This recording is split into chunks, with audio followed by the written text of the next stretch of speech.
So, in the previous section, we have considered the cardiometabolic risk factors, the various modifiable and non-modifiable and emerging risk factors, and also the continuous interplay of these factors which produce the cardiovascular risk. And we also emphasized that it is the risk control that is important and the risk modification that is essential to prevent the onslaught and progression of these risk factors into frank cardiometabolic disease. Now in this section, supposing we have the risk factors operating, we have the atherosclerotic plaque formed, and if the plaque becomes vulnerable, and what is a vulnerable plaque, and how the plaque behaves in a different way when it is vulnerable compared to when it is stable. All these aspects will form this section, atherosclerotic vulnerable plaque. Let us see further.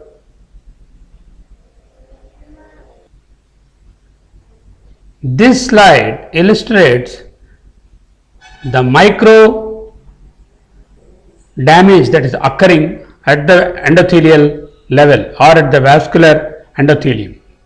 So this is the vessel lumen and this is the vascular endothelium. This is the subendothelial space. So what will happen is, yes, LDL, small dense LDL and LDL will go through the endothelium and enter the subendothelial space. Only when there is an oxidation of the LDL, this LDL can enter the subendothelial space. Once the LDL, oxidized LDL enters the subendothelium, the modified LDL is taken up by the macrophages. These macrophages, when they engulf the LDL particle and finally they die, they become the foam cells. How does the macrophages come? Once the LDL is inside, the monocytes are attached through the adhesion molecules onto the endothelial surface. The monocytes move into the subendothelial space between the endothelial cell spaces or fenestrae. If a person is diabetic, he paves way for more adhesion molecules, more movement of his monocytes, less vascular integrity, MCP1 activity will be more, and so much so macrophage recruitment is much faster and higher. So much so the LDL is engulfed by the macrophages and more number of foam cells are formed. And this is occurring in the intima, remember. And this is the status at the vascular endothelial level. Macrophages express receptors that take up modified LDL. And this modified LDL, when taken up by macrophages, it results in the havoc, the formation of foam cells. Let us see further. The vascular endothelium is the largest endocrine gland in our body. There are several endothelial regulatory functions to prevent the onslaught of vascular damage. Normally, vascular endothelium secretes very useful factors and positive factors like nitric oxide, PGI2, EDHF, CNP and other vasoactive factors which protect the endothelium in the form of vasodilatation. These factors cause vasodilatation. Particularly important factor is the nitric oxide. And also endothelium secretes factors called TPA, tissue plasminogen activator, protein C, tissue factor I, 1 millibrand factor. All these result in thrombolysis. Then platelet disintegration takes place due to nitric oxide and prostaglandin I2. Platelets are not allowed to adhere to one another on the endothelium.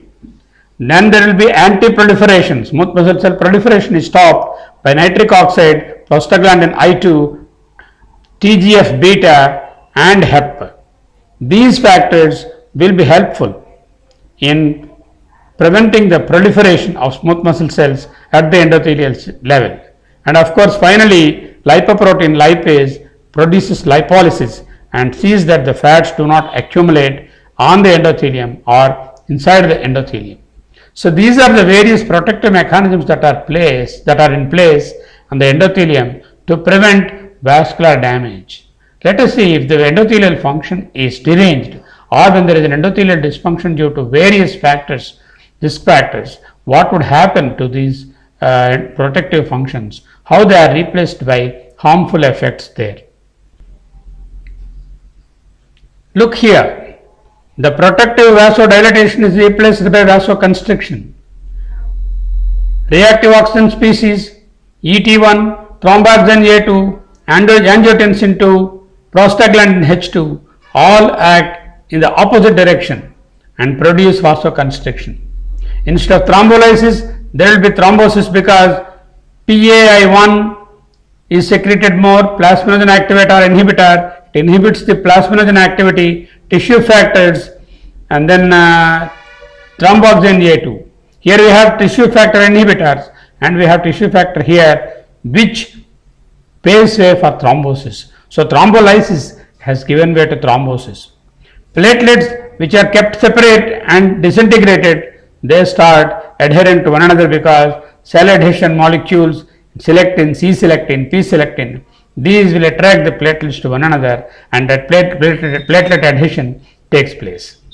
Of course, growth factors are produced, ET1, angiotensin 2, PGDF, platelet derived growth factor, BFCF, ILGF and interleukins. These are all several growth factors which are produced at the vascular level on the endothelium. They increase the smooth muscle cell hyperplasia, and the smooth muscle cell cells that have become hyperplastic, they come and occupy the subendothelial layer instead of being in the muscular layer.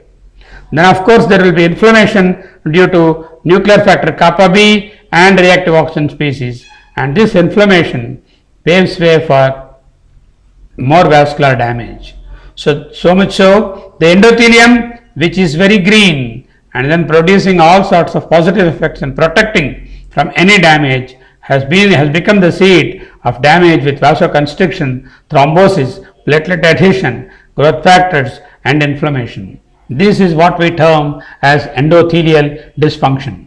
What causes endothelial dysfunction? All the risk factors which we have seen in the previous slide: hyperinsulinemia, obesity, insulin resistance, diabetes, hypertension, dyslipidemia, smoking, infections, all these act on the endothelium and produce endothelial dysfunction. This slide illustrates the pathophysiology of vascular disease.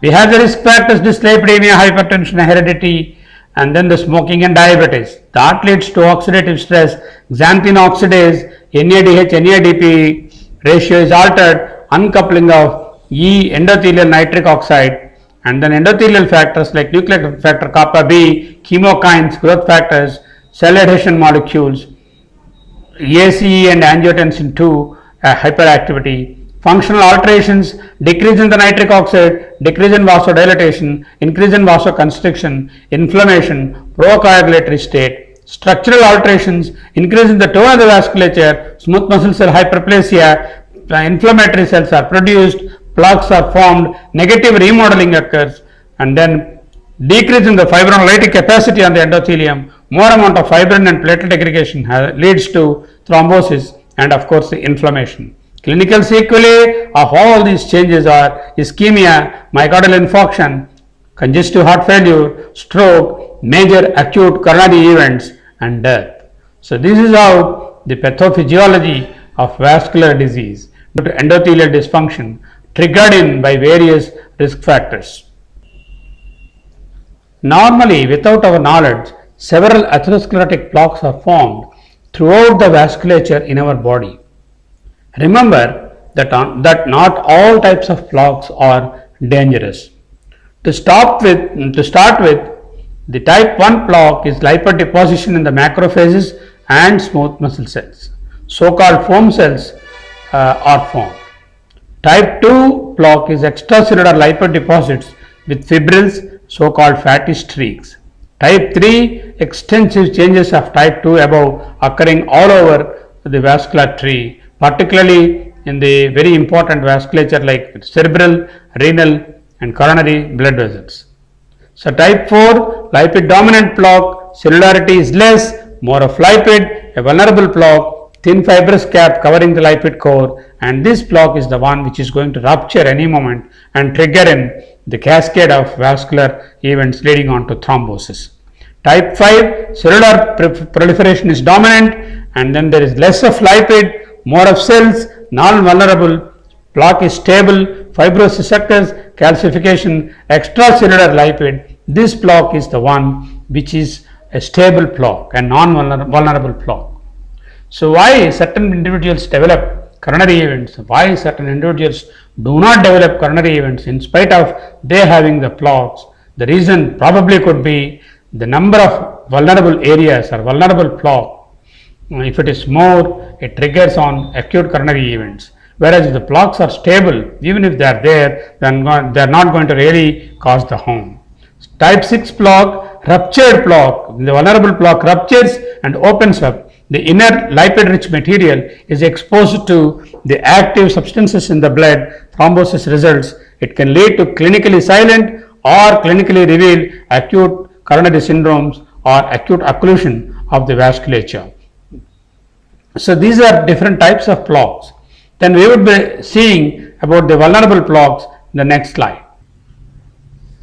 So it is the relative domination of the number of vulnerable plaques compared to the stable plaques in an individual that determines their propensity for cardiometabolic disease or cardiovascular events. The persons having more of vulnerable plaque, more areas of vulnerability due to lipid dominance, less of cells and thin fibrous cap, they will go in for acute coronary events or acute vascular events. People who have cellular dominant plaques with less of lipid and which are non-vulnerable and stable plaques, they do not really go in for acute events. They may at best have the plaque induced restriction in the vascular flow, and chronic ischemic episodes or chronic stable angina like things may come, but acute events are rare in them. If the plaque ruptures, we know that it excites thrombosis due to the vasoactive materials of the blood interacting with the contents of the plaque. So that results in acute events. This is the basic concept which all of us need to understand: the vulnerable plaque and the stable plaque. Then how do I reduce the vulnerability of the plaques that I have inside my vasculature? Or how can we improve the patient's cardiometabolic risk by reducing the vulnerability and increasing the stability of the plaque? All the major interventions like control of diabetes, control of blood pressure, reducing the lipids, increasing the HDL, all of them, controlling obesity, all of them, they have a positive impact in increasing the stability of the plaque and in reducing the vulnerability of the plaque. In addition, exercise is a very strong factor which would decrease the vulnerability and increase the stability of the plaque. Polyunsaturated fatty acids and estrogens are also shown to decrease the vulnerability and increase the stability of the plaque. The vulnerable plaque and the stable plaque. You can see the two diagrams here, the stable and the unstable.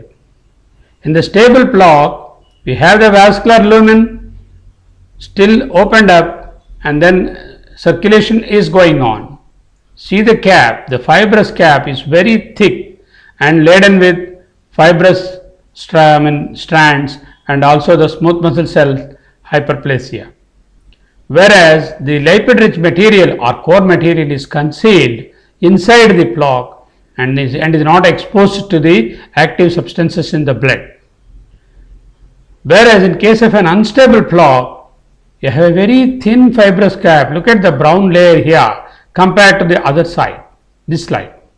So in the stable plaque we have a thick fibrous cap. Here we have a thin fibrous cap which can give way at any time.